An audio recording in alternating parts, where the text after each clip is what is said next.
Olá, ouvinte, você está no nosso canal Pode Educar, um canal de tecnologias a serviço da educação.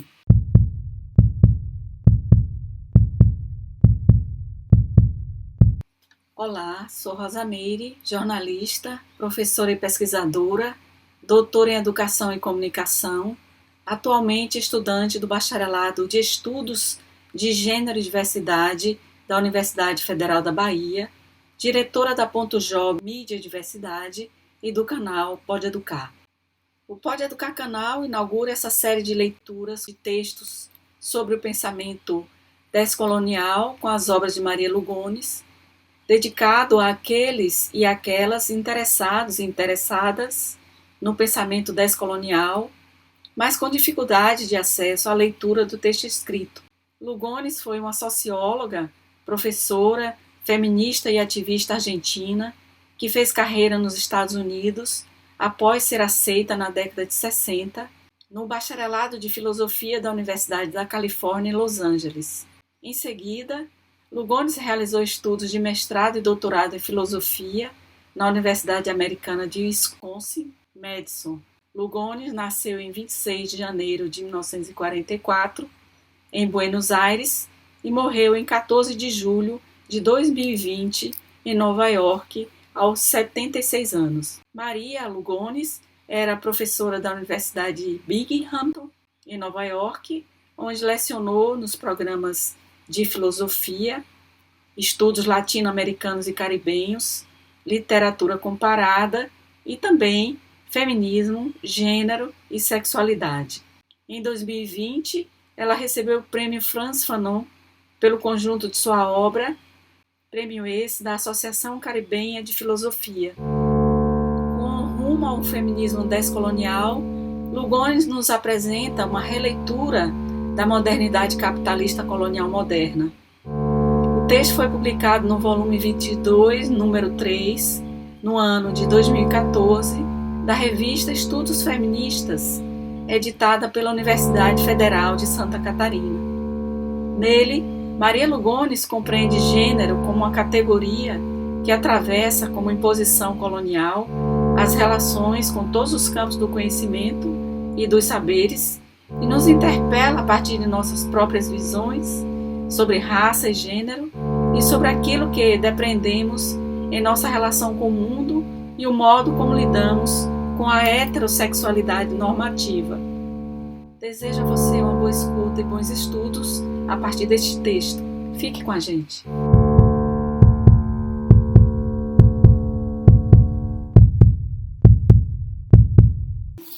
O texto é de Maria Lugones, da Universidade de Nova York, rumo a um feminismo descolonial. O resumo. Em Heterossexualism in the Colonial / Modern Gender System, 2007, propus uma leitura da relação entre o colonizador e o colonizado em termos de gênero, raça e sexualidade. Com isso, eu não pretendi adicionar uma leitura gendrada e uma leitura racial às já sabidas relações coloniais. Ao invés disso, eu propus uma releitura da própria modernidade capitalista colonial moderna. Isso se dá porque a imposição colonial do gênero atravessa questões sobre ecologia, economia, governo, relacionando-se ao mundo espiritual e ao conhecimento, bem como cruza práticas cotidianas que tanto nos habituam a cuidar do mundo ou a destruí-lo. Propõe este quadro conceitual não como uma abstração da experiência vivida, mas como uma lente que nos permita ver o que está escondido de nossas compreensões sobre raça e gênero e sobre as relações de cada qual à heterossexualidade normativa. Palavras-chave: gênero, raça, sexualidade, colonialidade, heterossexualidade normativa, feminismo, descolonial.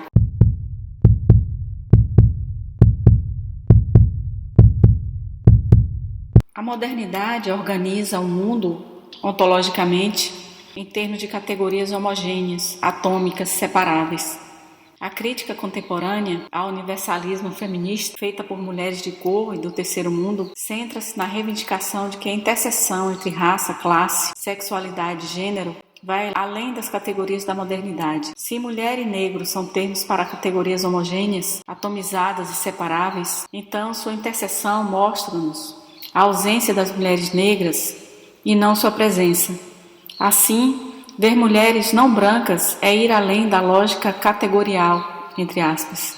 Propõe o sistema moderno colonial de gênero como uma lente através da qual aprofundar a teorização da lógica opressiva da modernidade colonial, seu uso de dicotomias hierárquicas e de lógica categorial. Quero enfatizar que a lógica categorial, dicotômica e hierárquica é central para o pensamento capitalista e colonial moderno sobre raça, gênero e sexualidade. Isso me permite buscar organizações sociais nas quais pessoas têm resistido à modernidade capitalista e estão em tensão com esta lógica. Segundo Juan Ricardo Aparicio e Mário Blazer, nota 1, chamarei de não moderno tais formas de organizar o social, o cosmológico, o ecológico. Isso ela fala na página 935. Agora, na página seguinte, 936. O econômico e o espiritual. Com Aparicio e Blazer e outros, uso o não moderno para expressar que aquelas formas não são pré-modernas. O aparato moderno as reduz a formas pré-modernas. Assim, conhecimentos, relações e valores, práticas ecológicas, econômicas e espirituais são logicamente constituídos em oposição a uma lógica dicotômica e hierárquica categorial, colonialidade do gênero.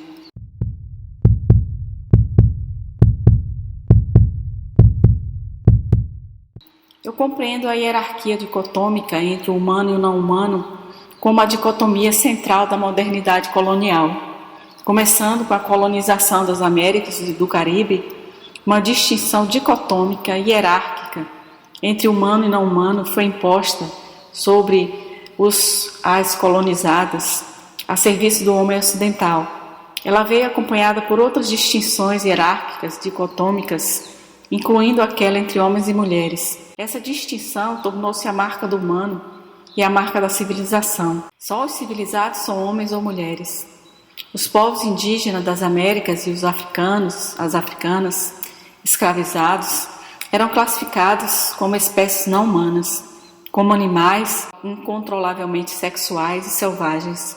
O homem europeu, burguês, colonial moderno, tornou-se um sujeito agente, apto a decidir para a vida pública e o governo, um ser de civilização, heterossexual, cristão, um ser de mente e razão. A mulher europeia burguesa não era entendida como seu complemento, mas como alguém que reproduzia raça e capital por meio de sua pureza sexual, sua passividade, por estar atada ao lar a serviço do homem branco europeu burguês. A imposição dessas categorias dicotômicas ficou entretecida com a historicidade das relações, incluindo as relações íntimas. Neste trabalho, quero imaginar como pensar sobre interações íntimas e cotidianas que resistem à diferença colonial. Quando penso em intimidade aqui, não estou pensando exclusivamente nem principalmente sobre relações sexuais. Estou pensando na vida social entretecida entre pessoas que não estão atuando como representativas ou autoridades. Começa então com a necessidade de entender que os colonizados, as colonizadas, tornaram-se sujeitos em situações coloniais na primeira modernidade, nota 2, nas tensões criadas pela imposição brutal do sistema moderno colonial de gênero. Sob o quadro conceitual de gênero imposto, os europeus brancos burgueses eram civilizados. Eles eram plenamente humanos.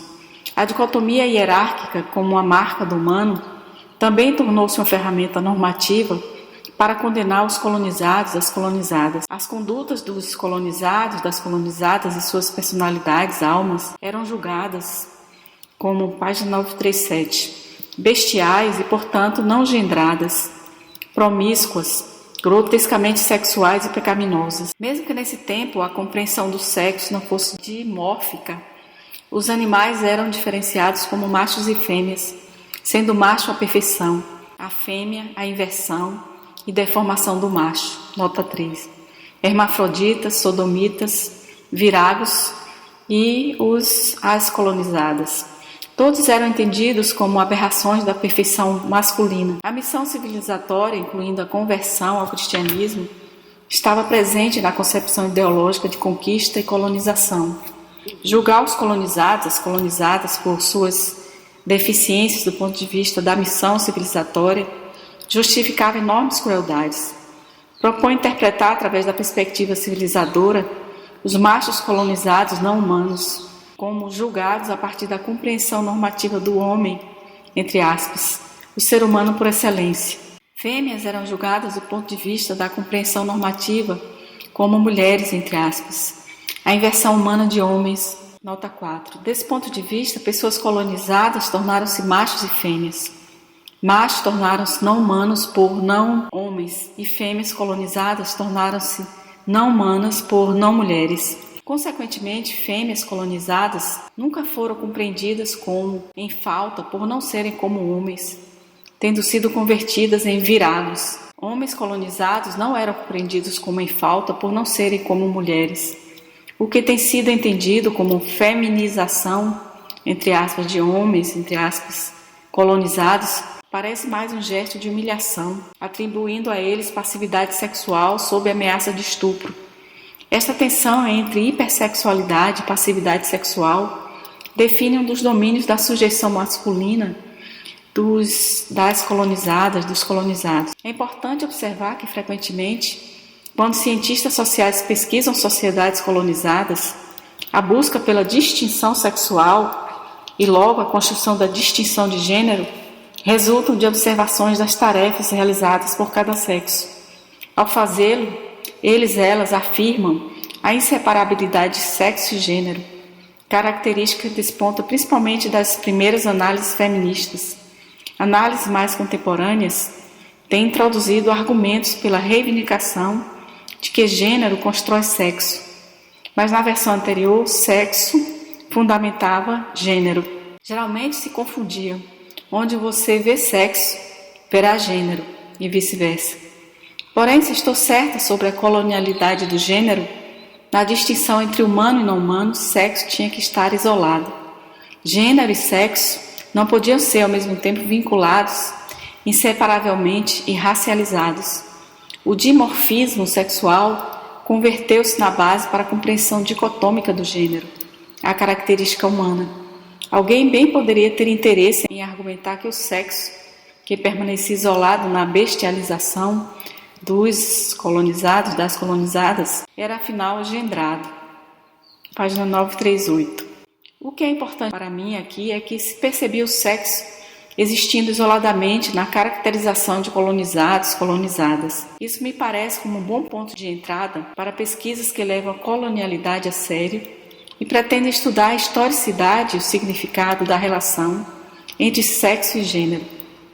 A missão civilizatória, entre aspas, colonial, era a máscara eufemística do acesso brutal aos corpos das pessoas através de uma exploração inimaginável, violação sexual, controle da reprodução, terror sistemático, por exemplo, alimentando cachorros com pessoas vivas e fazendo algibeiras e chapéus das vaginas de mulheres indígenas brutalmente assassinadas. A missão civilizatória usou a dicotomia hierárquica de gênero como avaliação, mesmo que o objetivo do juízo normativo não fosse alcançar a generização dicotomizada dos colonizados, das colonizadas. Tornar os colonizados, as colonizadas em seres humanos não era uma meta colonial. A dificuldade de imaginar isso como meta pode ser vista nitidamente quando percebemos que a transformação dos colonizados, das colonizadas, em homens e mulheres teria sido uma transformação não em identidade, mas em natureza. E colocar os colonizados, as colonizadas contra si próprios. Si próprios estava incluído nesse repertório de justificações dos abusos da missão civilizatória. A confissão cristã, o pecado e a divisão maniqueísta entre o bem e o mal serviam para marcar a sexualidade feminina como maligna, uma vez que as mulheres colonizadas eram figuradas em relação a Satanás, às vezes como possuídas por Satanás.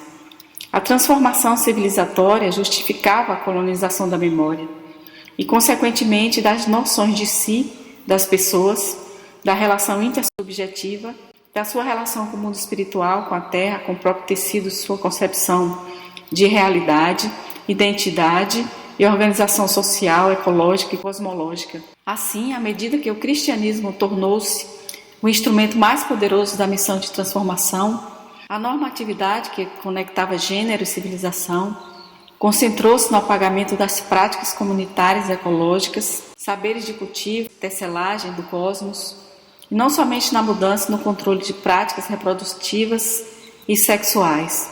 Pode-se começar a observar o vínculo entre, por um lado, a introdução colonial do conceito moderno instrumental da natureza como central para o capitalismo e, por outro, a introdução colonial do conceito moderno de gênero. Pode-se notar como este vínculo é macabro e pesado em suas ramificações impressionantes.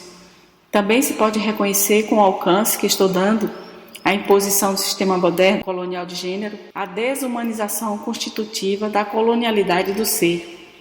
O conceito de colonialidade do ser, que entendo como relacionado ao processo de desumanização, foi desenvolvido por Nelson Maldonado Torres, nota 5, página agora 939. Usa o termo colonialidade seguindo a análise de Aníbal Quijano do sistema de poder capitalista do mundo em termos da colonialidade do poder, entre aspas, e da modernidade, dois eixos inseparáveis no funcionamento desse sistema de poder.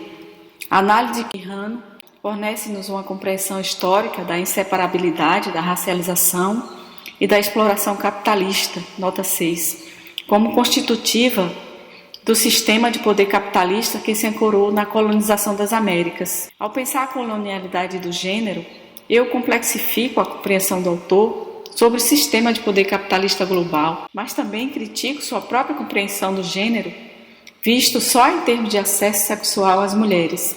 Nota 7. Ao usar o termo colonialidade, minha intenção é nomear não somente uma classificação de povos em termos de colonialidade de poder de gênero, mas também o processo de redução ativa das pessoas, a desumanização que as torna aptas para a classificação, processo de sujeitificação e a investida de tornar o colonizado, a colonizada, menos que seres humanos. Isso contrasta fortemente com o processo de conversão que constitui a missão de cristianização. Teorizando a resistência, descolonizando o gênero. A consequência semântica da colonialidade do gênero é que mulher colonizada, entre aspas, é uma categoria vazia. Nenhuma mulher colonizada, nenhuma fêmea colonizada é mulher. Assim, a resposta colonial a Sojourner Truth é obviamente não. Nota 8. Diferentemente da colonização, a colonialidade do gênero ainda está conosco. É o que permanece na interseção de gênero, classe, raça, como construtos centrais do sistema de poder capitalista mundial. Pensar sobre a colonialidade do gênero permite-nos pensar em seres históricos compreendidos como oprimidos apenas de forma unilateral. Como não há mulheres colonizadas enquanto ser, sugiro que enfoquemos nos seres que resistem à colonialidade do gênero a partir da diferença colonial, entre aspas. Tais seres são, como sugeri, só parcialmente compreendidos como oprimidos, já que construídos através da colonialidade do gênero. A sugestão é não buscar uma construção não colonizada de gênero nas organizações indígenas do social. Tal coisa não existe. Gênero, entre aspas, não viaja para fora da modernidade colonial. Logo, a resistência à colonialidade de gênero é historicamente complexa. Quando penso em mim mesma como uma teórica da resistência, não é porque penso na resistência como o fim ou a meta da luta política, mas sim como seu começo, sua possibilidade. Estou interessada na proliferação relacional, subjetiva, intersubjetiva de libertação, tanto adaptativa, página 940, e criativamente opositiva. A resistência é a tensão entre a sujeitificação, a formação e formação do sujeito, e a subjetividade ativa, aquela noção mínima de agenciamento necessária para que a relação opressão-resistência seja uma relação ativa, sem apelação ao sentido de agenciamento máximo do sujeito moderno. Nota 9. A subjetividade que resiste com frequência expressa-se infrapoliticamente em vez de em uma política do público, a qual se situa facilmente na contestação pública. Legitimidade, autoridade, voz, sentido, visibilidade são negados à subjetividade oposicionista. A infrapolítica marca a volta para o dentro em uma política de resistência rumo à libertação. Ela mostra o potencial que os oprimidos as têm entre si de constituir significados que recusam os significados e a organização social estruturados pelo poder. Em nossas existências colonizadas, racialmente engendradas e oprimidas, somos também diferentes daquilo que o hegemônico nos torna. Esta é uma vitória infrapolítica. Se estamos exaustas, completamente tomados pelos mecanismos micro e macro e pelas circulações de poder, a libertação, entre aspas, perde muito de seu significado ou deixa de ser uma questão intersubjetiva. A própria possibilidade de uma identidade baseada na política, nota 10, e o projeto da descolonialidade perdem sua base ancorada nas pessoas. Conforme me desloco metodologicamente dos feminismos de mulheres de cor para um feminismo descolonial, penso sobre feminismo, desde as bases e nelas, e desde a diferença colonial e nela, como uma forte ênfase no terreno, em uma intersubjetividade historicizada, encarnada. A questão da relação entre a resistência ou a contestação à colonialidade de gênero e a descolonialidade está mais sendo posta aqui do que sendo respondida, mas me proponho sim a entender a resistência à colonialidade do gênero a partir da perspectiva da diferença colonial. Descolonizar o gênero é necessariamente uma praxis. É decretar uma crítica da opressão de gênero racializada, colonial e capitalista, heterossexualizada, visando uma transformação vivida do social. Como tal, a descolonização do gênero localiza quem teoriza em meio a pessoas, em uma compreensão histórica, subjetiva, intersubjetiva da relação, oprimir e resistir na interseção de sistemas complexos de opressão. Em grande medida, tem que estar de acordo com as subjetividades e intersubjetividades que parcialmente são construídas, entre aspas, pela situação. Deve incluir, entre aspas, aprender sobre povos. Além disso, o feminismo não fornece apenas uma narrativa da opressão de mulheres. Vai além da opressão, ao fornecer materiais que permitem às mulheres compreender sua situação sem sucumbir a ela. Começo aqui a fornecer uma forma de compreender, página 941, a opressão de mulheres subalternizadas através de processos combinados de racialização, colonização, exploração capitalista e heterossexualismo. Minha intenção é enfocar na subjetividade, intersubjetividade, para revelar que, desagregando opressões, desagregam-se as fontes subjetivas, intersubjetivas de agenciamento das mulheres colonizadas. Chamo a análise da opressão de gênero racializada capitalista de colonialidade do gênero, entre aspas. Chamo a possibilidade de superar a colonialidade do gênero de feminismo descolonial. A colonialidade do gênero permite-me compreender a opressão como uma interação complexa de sistemas econômicos, racializantes e engendrados, na qual cada pessoa no encontro colonial pode ser vista como um ser vivo, histórico, plenamente caracterizado. Como tal, quero compreender aquele e aquela que resiste como oprimido, como oprimida pela construção colonizadora do locus fraturado. Mas a colonialidade do gênero esconde aquele e aquela que resiste como uma nativa, plenamente informada de comunidades que sofrem ataques cataclísmicos. Assim, a colonialidade do gênero é só um ingrediente ativo na história de quem resiste. Ao enfocar naquele e naquela que resiste, situado na diferença colonial, minha intenção é revelar o que se torna eclipsado. O longo processo da colonialidade começa, subjetiva e intersubjetivamente, em um encontro tenso que tanto constitui a normatividade capitalista moderna colonial, quanto não se rende a ela. O ponto crucial sobre esse encontro é que sua construção subjetiva e intersubjetiva informa a resistência oferecida aos ingredientes da dominação colonial. O sistema de poder global, capitalista, moderno colonial, que Aníbal Quijano, nota 12, caracteriza como tendo início no século XVI nas Américas e em vigor até hoje, encontrou-se não com o mundo a ser estabelecido, um mundo de mentes vazias e animais em evolução. Ao contrário, encontrou-se com seres culturais, política, econômica e religiosamente complexos, entes em relações complexas com o cosmos, com outros entes, com a geração, com a terra, com os seres vivos, com o inorgânico, em produção. Entes cuja expressividade erótica, estética e linguística, cujos saberes, noções de espaço, expectativas, práticas, instituições e formas de governo não eram para ser simplesmente substituídas, mas sim encontradas, entendidas e adentradas em entrecruzamentos, diálogos, negociações tensos, violentos e arriscados, que nunca aconteceram. Ao invés disso, o processo de colonização inventou as colonizadas, investiu em sua plena redução a seres primitivos, menos que humanos, possuídos satanicamente, infantis, agressivamente sexuais e que precisavam ser transformados. O processo que quero seguir é o de oprimir, resistir no locus fraturado da diferença colonial.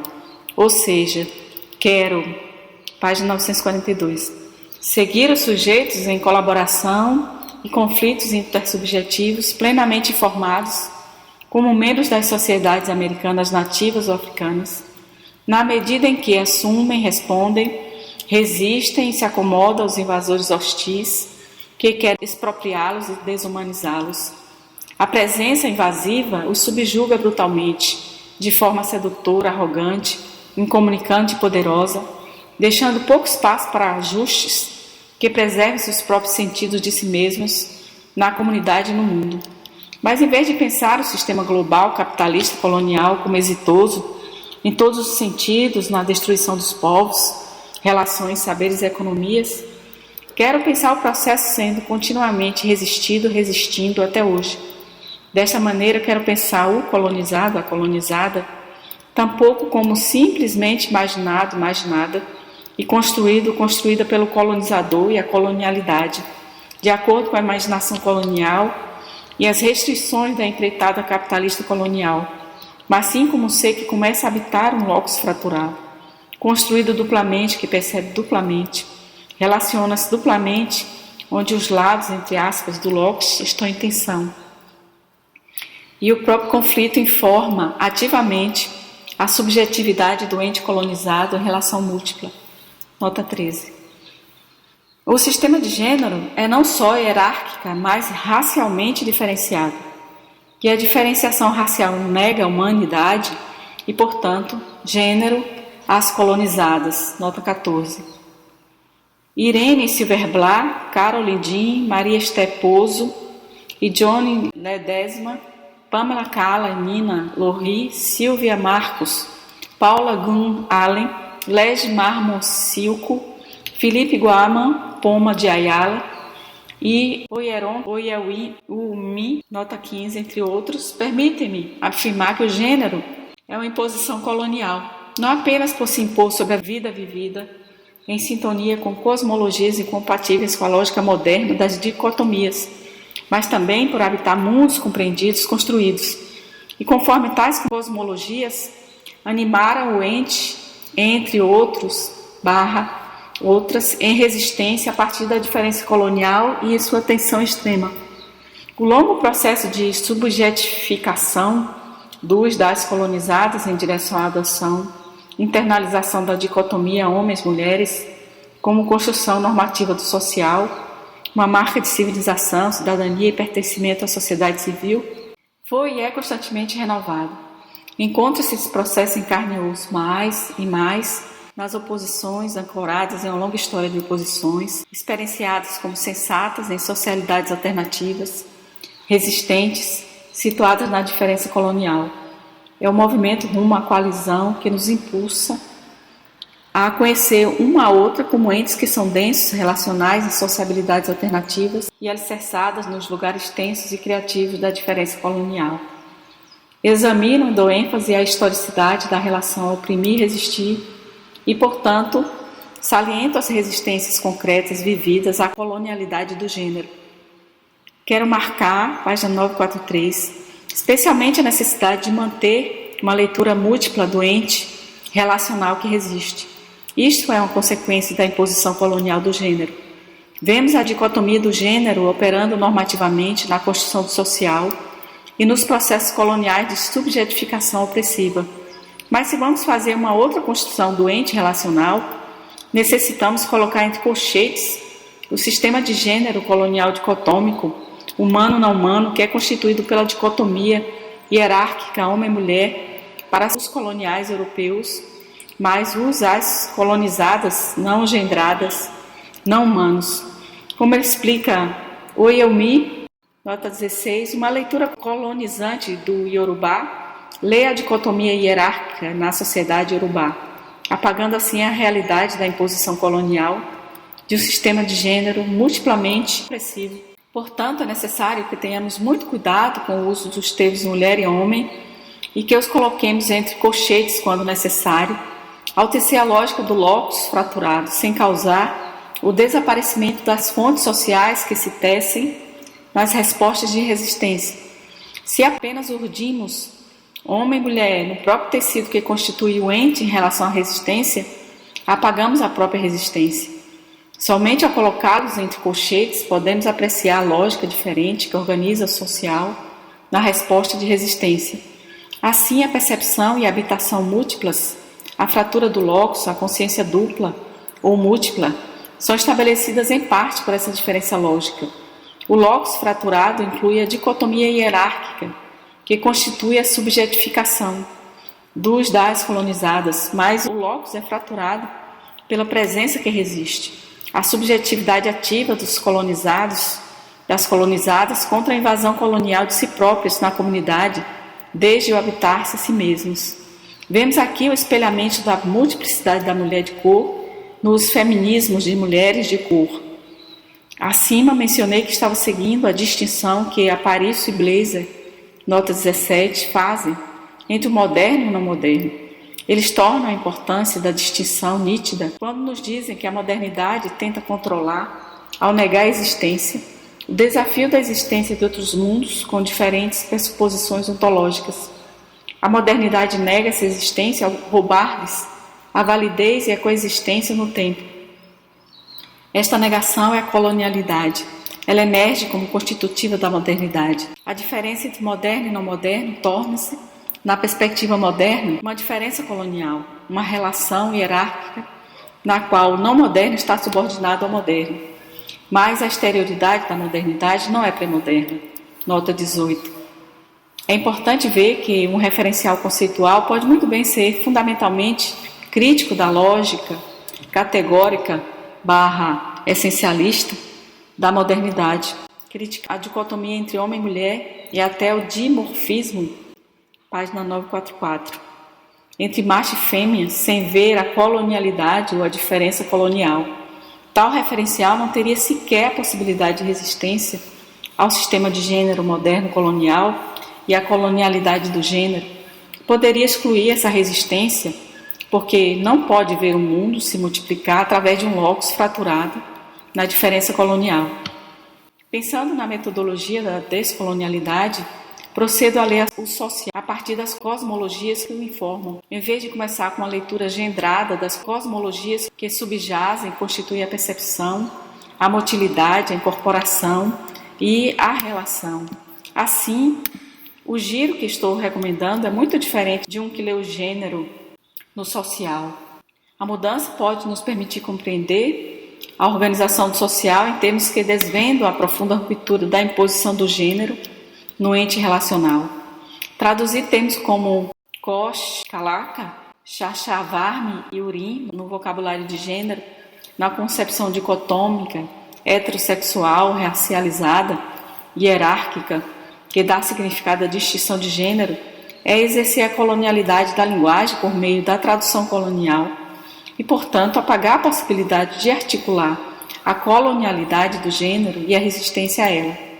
Conversando com Filomena Miranda, perguntei a ela sobre a relação entre o Aymara Kamanã e o Utjanya. ambos frequentemente traduzidos como vivente, entre aspas. Sua resposta complexa relacionou Utjanya como Uta, residir coletivamente na terra comunal.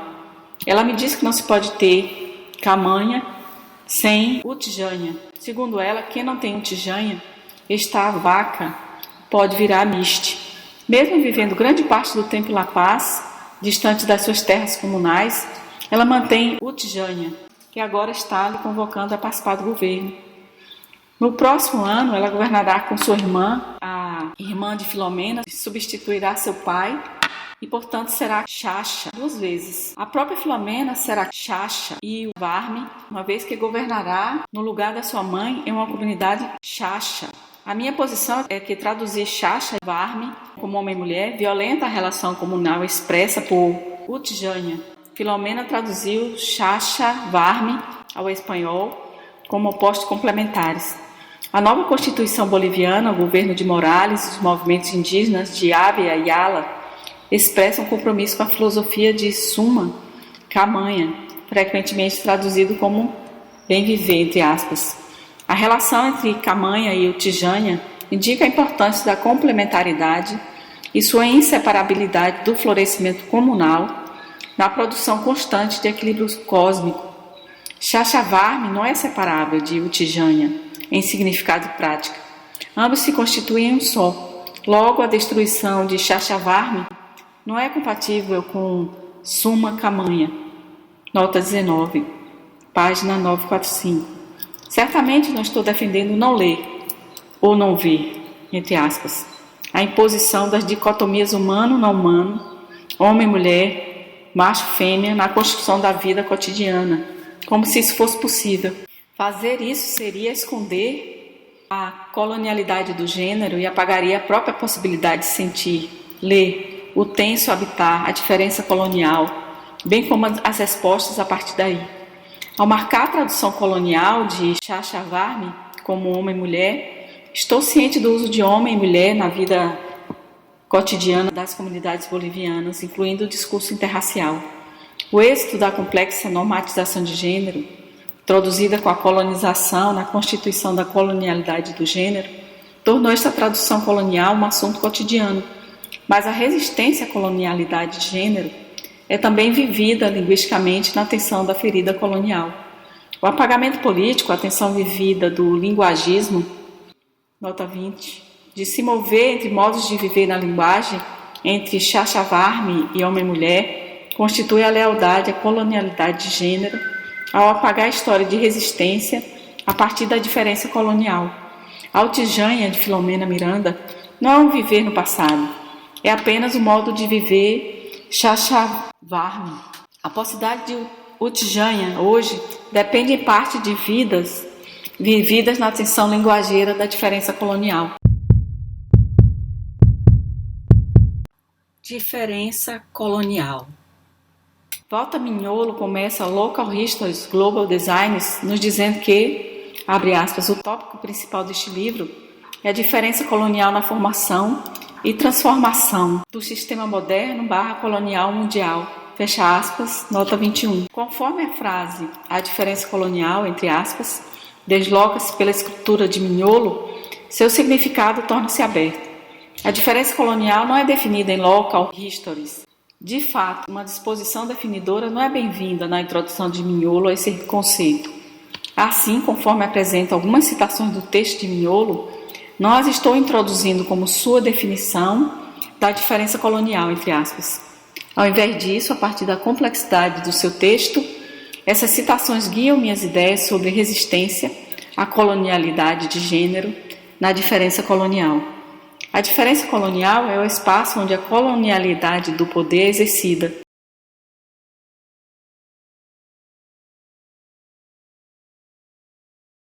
Uma vez que a colonialidade do poder é introduzida na análise, a diferença colonial se torna visível e as fraturas epistemológicas entre a crítica eurocêntrica ao eurocentrismo se distinguem da crítica ao eurocentrismo ancorada na diferença colonial. Eu preparei a nós mesmos para escutarmos estas afirmações. Pode-se olhar o passado colonial e como, página 946, observador observadora, vê os nativos, as nativas, negociando a introdução de crenças e práticas estrangeiras, como também negociando seres assinadas a posições inferiores e consideradas contaminantes e sujas. Obviamente, ver isso não é ver a colonialidade. Melhor dizendo, é ver as pessoas, qualquer uma, na verdade, pressionadas sob circunstâncias difíceis, a ocupar posições degradantes que as tornem seres inojantes aos superiores sociais. Ver a colonialidade é ver a poderosa redução de seres humanos a animais, a inferiores por natureza, em uma compreensão esquizoide de realidade que dicotomiza humano de natureza, humano de não humano, impondo assim uma ontologia e uma cosmologia que, em seu poder e constituição, interferem a seres desumanizados toda a humanidade, toda a possibilidade de compreensão, toda a possibilidade de comunicação humana.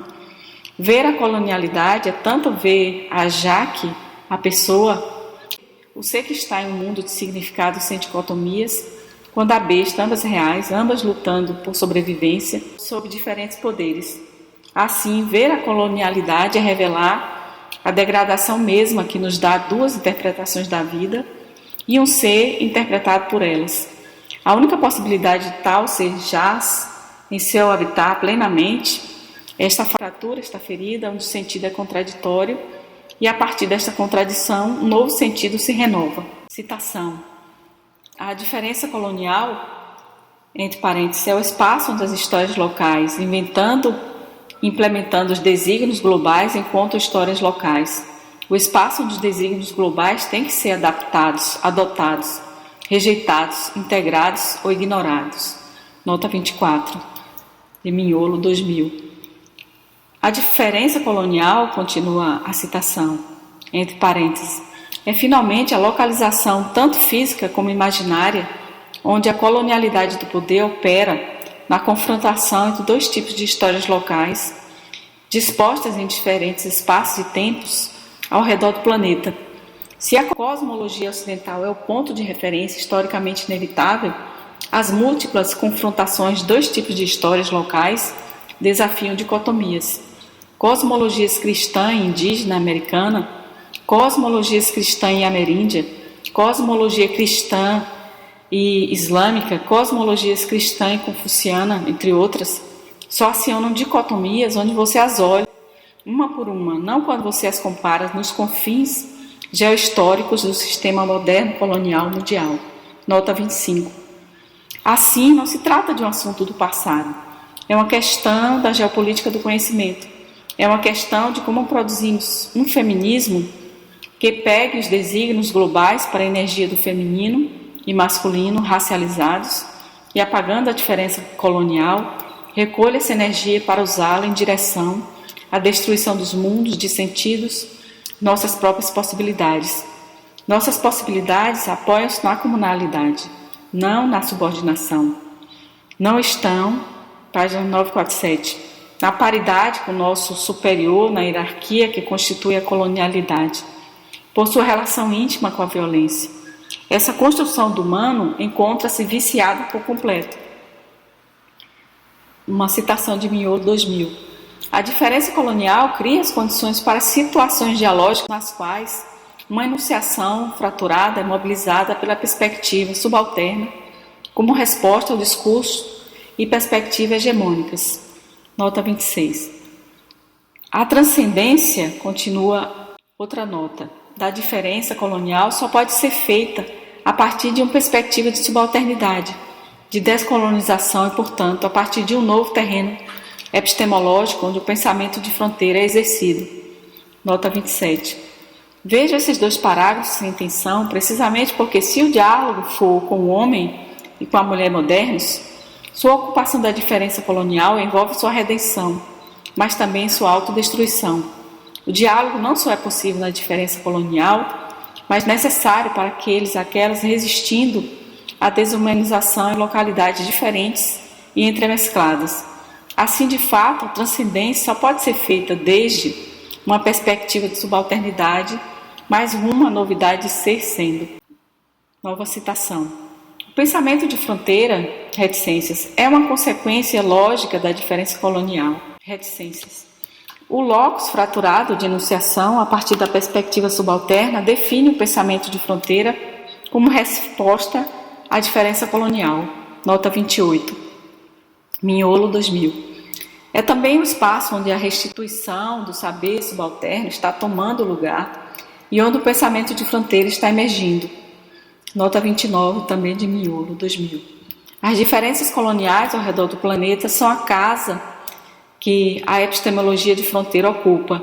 Nota 30, também de Mignolo, 2000. Estou propondo o pensamento de fronteira feminista, onde a liminaridade da fronteira é um solo, um espaço, uma fronteira, para usar o termo de Gloria Anzaldúa, não apenas uma fenda, não uma repetição infinita de hierarquias dicotômicas entre espectros do humano desalmados.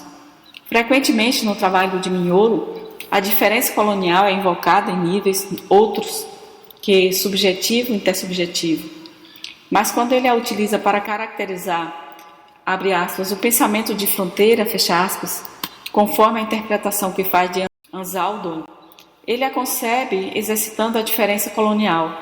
Ao fazer isso, ele entende o locus de Anzaldúa como fraturado. A leitura que eu quero efetuar vê a colonialidade de gênero e rejeição, resistência e resposta. Se adapta à sua própria negociação sempre de maneira concreta, desde dentro, por assim dizer. Página 948.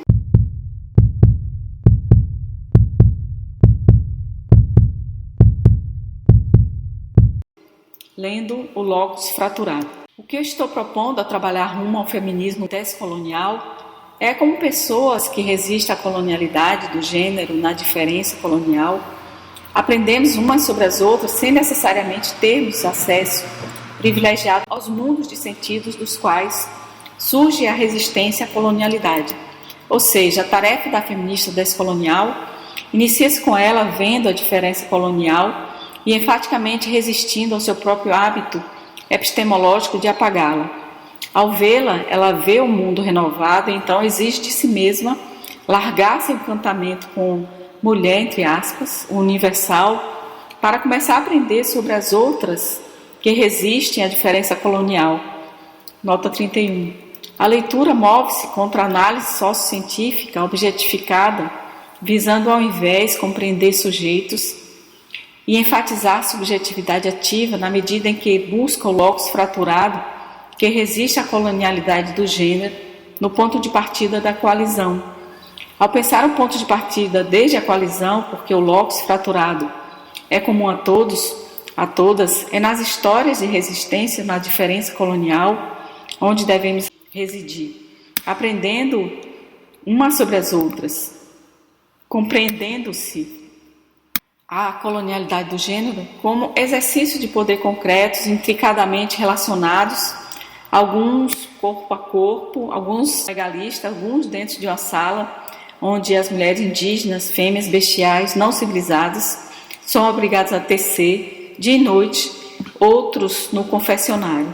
As diferenças na concretude, na complexidade do poder, sempre circulando, não são compreendidas como níveis de generalidade.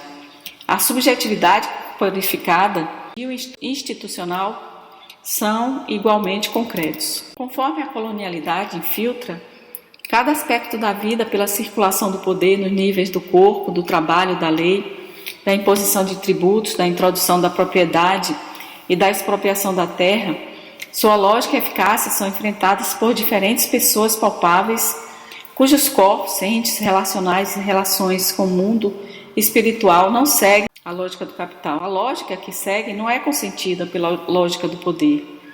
O movimento desses corpos e relações não se repete a si próprio, não se torna estático e fossilizado. Tudo e todas continuam respondendo ao poder, na maior parte do tempo, respondem sem ceder, que não quer dizer na forma de desafio aberto, mesmo que às vezes seja um desafio aberto, de maneiras que podem ou não ser benéficas para o capital, mas que não são parte de sua lógica. A partir do locus fraturado, o movimento consegue manter modos criativos de reflexão, comportamento e relacionamento que são antitéticos à lógica do capital, Sujeitos, relações, fundamentos e possibilidades são transformados continuamente, encarnando uma trama. Página 949. Desde o locus fraturado, que constitui uma recriação criativa, povoada. Adaptação, rejeição, adoção, desconsideração e integração nunca são só modos isolados de resistência, já que são sempre performados por um sujeito ativo, densamente construído, pelo habitar a diferença colonial com um locus fraturado. Quero ver a multiplicidade na fratura do locus, tanto o acionamento da colonialidade de gênero, como a resposta de resistir a partir de uma noção subalterna de si, do social, de ente em relação, do cosmos, tudo enraizado numa memória povoada. Sem a tensa multiplicidade, vemos somente a colonialidade do gênero como algo já dado ou uma memória congelada, uma compreensão fossilizada do ser em relação, a partir de uma noção pré-colonial do social. Parte do que vejo é movimento tenso, pessoas se movimentando, a tensão entre a desumanização e a paralisia da colonialidade do ser e a atividade criativa de ser sendo. Não se resiste sozinha à colonialidade do gênero, resiste-se a ela desde dentro, de uma forma de compreender o mundo, de viver nele, que é compartilhada, que pode compreender os atos de alguém, permitindo assim o reconhecimento. Comunidades, mais que indivíduos, tornam possível fazer. Alguém faz com mais alguém, não é isolamento individualista. O passar de boca em boca, de mão em mão, práticas, valores, crenças, ontologias, tempo, espaços e cosmologias vividas constituem uma pessoa. A produção do cotidiano dentro do qual a pessoa existe, produz ela mesma, na medida em que fornece vestimenta, comida, economias e ecologia, gestos, ritmos, habitar em noções de espaço e tempos particulares, significativos. Mas é importante que estes modos não sejam simplesmente diferentes. Eles incluem a afirmação da vida ao invés do lucro, o comunalismo ao invés do individualismo, o estar, entre aspas, ao invés do empreender, seres em relação em vez de seres em constantes divisões dicotômicas, em fragmentos ordenados hierárquica e violentamente. Estes modos de ser, valorar e acreditar têm persistido na oposição à colonialidade. Finalmente, marco aqui o interesse de uma ética de coalizão em processo, em termos de ser sendo e ser sendo em relação, a qual estende e entretece sua base povoada. Posso pensar o ente em relação como respondendo à colonialidade do gênero na diferença colonial a partir de um locus fraturado, respaldado pela fonte alternativa de sentido que torna possível elaborar respostas. A possibilidade de fortalecer a afirmação e a possibilidade do ente em relação assenta-se não pelo repensar a relação com o opressor a partir do ponto de vista do opressor, do oprimido, mas pelo avançar a lógica da diferença, da multiplicidade e da coalizão no ponto da diferença. Nota 33, Audre Lorde. A ênfase está em manter a multiplicidade no ponto de redução, não em manter, página 950, não em manter um produto, entre aspas, híbrido, que esconde a diferença colonial nas extensas elaborações de mais uma lógica que não serão sintetizadas, mas sim transcendidas. Entre as lógicas em operação estão as muitas lógicas que se encontram com a lógica da opressão. Muitas diferenças coloniais, mas uma lógica de opressão. As respostas a partir dos locus fragmentados podem estar criativamente em coalizão, modo de pensar na possibilidade de coalizão que assume a lógica da descolonialidade e a lógica da coalizão de feministas de cor, a consciência oposicional de erótica social, nota 34, de Sheila Sandoval, 2000, a qual assume as diferenças que tornam ser sendo criativo, que permite encenações que são totalmente desafiadoras da lógica das dicotomias. A lógica da coalizão é desafiadora da lógica das dicotomias. As diferenças nunca são vistas em termos dicotômicos, mas a lógica tem como sua oposição a lógica de poder. A multiplicidade nunca é reduzida. Assim, marco isto como um começo, mas é um começo que afirma um termo profundo que Maldonado Torres, nota 36, chamou de giro descolonial, entre aspas. As perguntas proliferam neste momento e as respostas são difíceis. Elas requerem colocar novamente a ênfase em metodologias que se adequam às nossas vidas de maneira que o sentido de responsabilidade seja máximo. Como aprendemos umas das outras? Como faremos isso sem nos causar dano, mas com a coragem de retomar a tessitura do cotidiano que pode revelar profundas traições? Como nos entrecruzamos sem assumir o controle? Com quem fazemos esse trabalho? O teórico aqui é imediatamente prático. Minha própria vida, as maneiras de usar meu tempo, de ver, de cultivar um pesar profundo, é animada por uma grande ira e dirigida pelo amor que Lorde, Emma Pérez e Sandoval, nota 37, nos ensinam.